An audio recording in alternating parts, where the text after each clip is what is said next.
Amigas y amigos, mofongo, o como dicen en Cuba, fufú de plátano. Estamos aquí en Casa Cuba, casa de crónicas delirantes, porque ¿saben qué?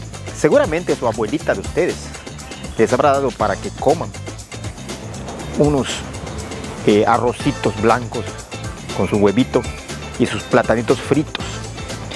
Seguramente ustedes habrán comido en alguna fiesta la famosa ensalada rusa.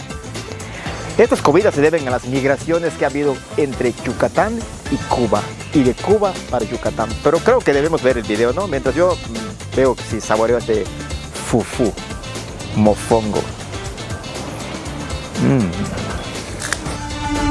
Previous.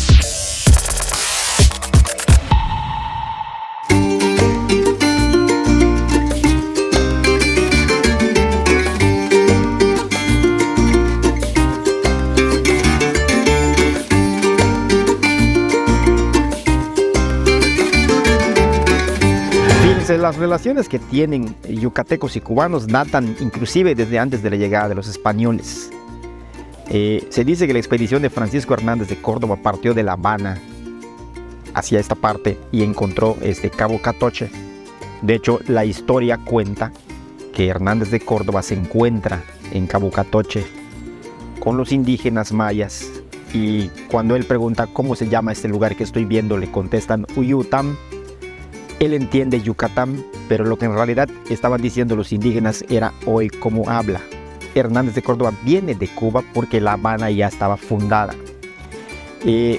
Fíjense, hay una historia que tiene que ver con ir y venir de los seres humanos obligados a trabajar en haciendas.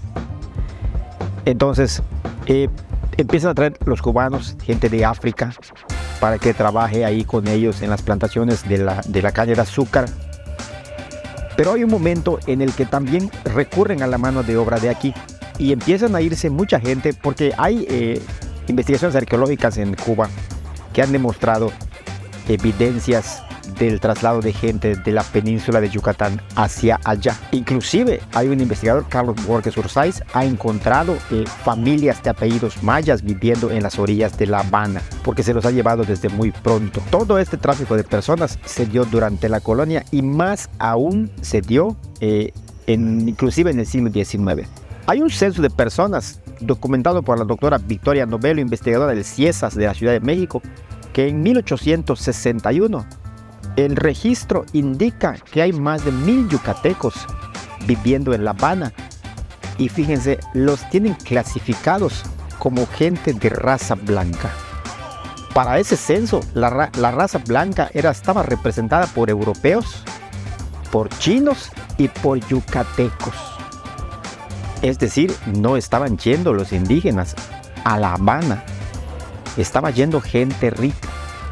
Años más tarde, Alfredo Dorella, un italiano radicado en Cuba a principios del siglo XX. Ustedes recuerden que la Revolución Mexicana llega a Yucatán en 1915 con la llegada de los carrancistas. Salvador Alvarado entra a la ciudad, impone su gobierno, y la orden que tenía Alvarado de Carranza era recolectar dinero entre los hacendados para la revolución, para la causa. Bueno, este italiano que radicaba en La Habana escribe que en Cuba podías encontrar yucatecos, y él define hombres del talento y del dinero. Es decir, en 1915 salieron huyendo varios exgobernadores, políticos, abogados, algunos obispos, empresarios, y se fueron a refugiar a La Habana porque era el lugar que tenían más cercano, era el lugar que tenían a mano, y era el lugar donde más se identificaban para vivir como si estuvieran viviendo en Mérida. No soy tongolele, pero sí puedo bailar. Y entre toda esa migración cubana, hoy nosotros estamos muy acostumbrados a ver ciertos apellidos por ahí.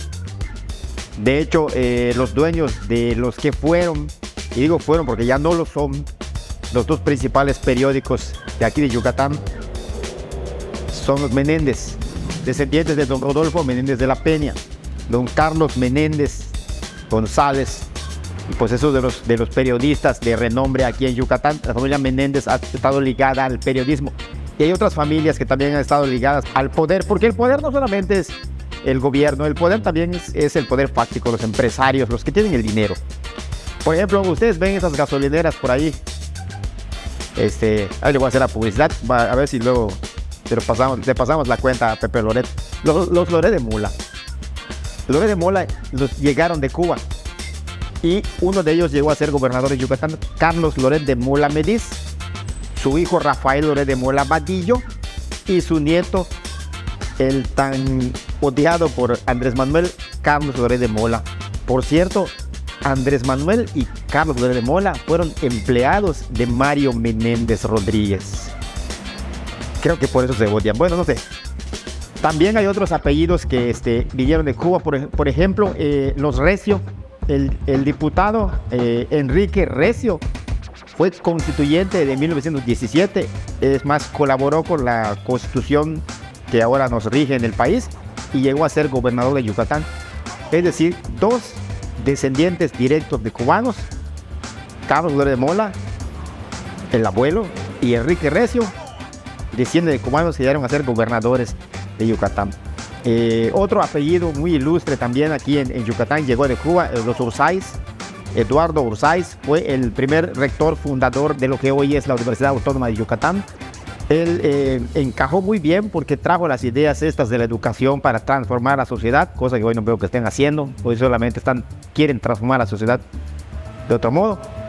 Pero también se lo debemos eso a los cubanos. Entonces estas migraciones no solamente se han dado de aquí para allá desde el siglo XVI con indígenas, cuando se fueron los hacendados, cuando se volvieron ahí por la revolución, sino que también han venido gente de ahí de Cuba y ha destacado aquí en el medio, empresarios, políticos, artistas. Yo, por ejemplo, no sabía que la famosísima canción La Engañadora es de Tony Camargo. Lo conocen ustedes muy bien por El Año Viejo. Él nació en Guadalajara y murió aquí en Mérida. Era vecino aquí en el sur de Mérida. Entonces, este vínculo que tenemos entre Yucatán y Cuba va muchísimo más allá de simples cuestiones como la comida o la diversión, sino que también han llegado al manejo del poder. Pues muy bien, estamos aquí en Casa Cuba. Ustedes pueden venir, pedir su mofón o su fufú de plátano. Pueden pedir la ropa vieja, trapo viejo, como ustedes quieran llamarle. Está riquísimo, delicioso. Su bebida refrescante, ya saben, una cervecita. Hay artesanal, hay también comercial. Y pues ya lo saben. Espérame, está sonando el teléfono. Bueno, Andrés Manuel. No, Loret de Mola no. Ya no trabaja para mí, Renato. ¿Qué pasó? Sí. Soy Rafael Gómez Chin, Crónicas Delirantes. Ya lo saben. Sigo hablando con él, preciso. Sí, dime.